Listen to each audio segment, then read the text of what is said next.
ছোট বড় সবগুলো কবুতর চড়ে নিয়ে গেছে। এমনকি ডিমে তা দেওয়া কবুতরগুলো ডিম থেকে উঠায় উঠায় নিয়ে গেছে। হ্যালো ভিউয়ার্স, আমাদের নতুন আরও একটি ভিডিওতে আপনাদের সবাইকে স্বাগতম। তো প্রতিদিনের মতো আমরা সকালে কবুতরকে যখন খাবার দিতে গেলাম, আমরা সব কিছু এইভাবে চেক করতেছিলাম, কিন্তু কবুতরের খাঁচার দিকে প্রথমে তাকাই নাই। আমরা খাবার বাটি নিলাম, খাবার নিলাম, পানি নিলাম ওইগুলোরে খাবার দেওয়ার জন্য। কিন্তু আমরা যে দৃশ্যটা দেখলাম এটা আমরা কখনো কল্পনাও করি নাই।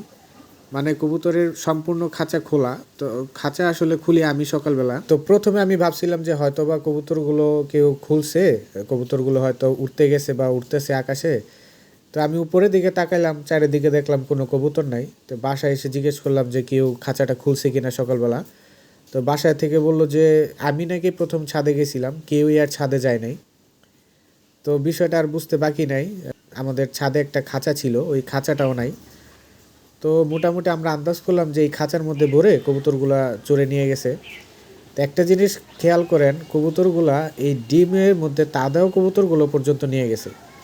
এই ডিমগুলো মানে ডিমগুলোর ভিতরে রক জমা ছিল, কিছু দিনের ভিতরে হয়তো ডিমগুলো ফুটতো।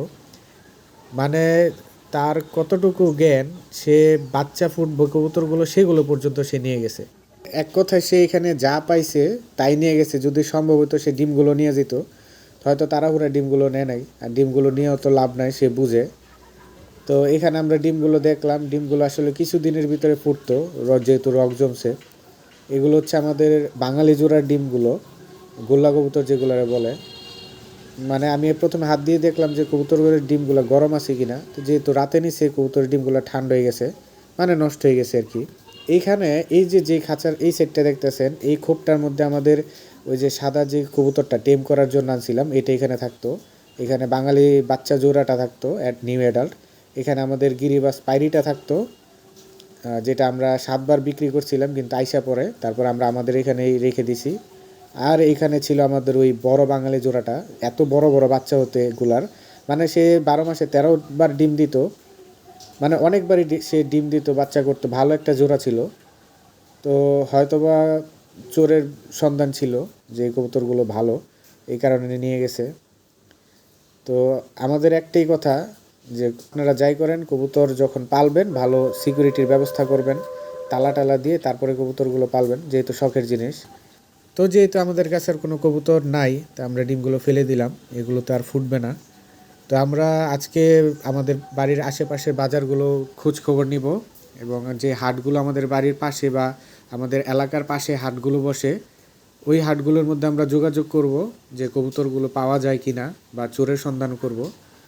তো সিসি ক্যামেরার মধ্যে যে ফুটেজগুলো আছে আমরা কিছুদিনের ভিতরে আপলোড করার চেষ্টা করব। হয়তোবা সিসি ক্যামেরার মধ্যে চুরির যে দৃশ্যটা ওইটা হয়তো ক্যাপচার হয় নাই।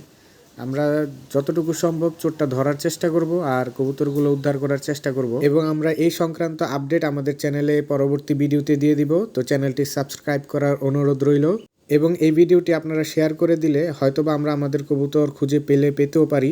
তো যাই হোক, আপনারা আপনাদের পোষা পাখি প্রাণের যত্ন নেবেন, যেন এমন ঘটনা আপনাদের সাথে না হয়। ভিডিওটি দেখার জন্য ধন্যবাদ।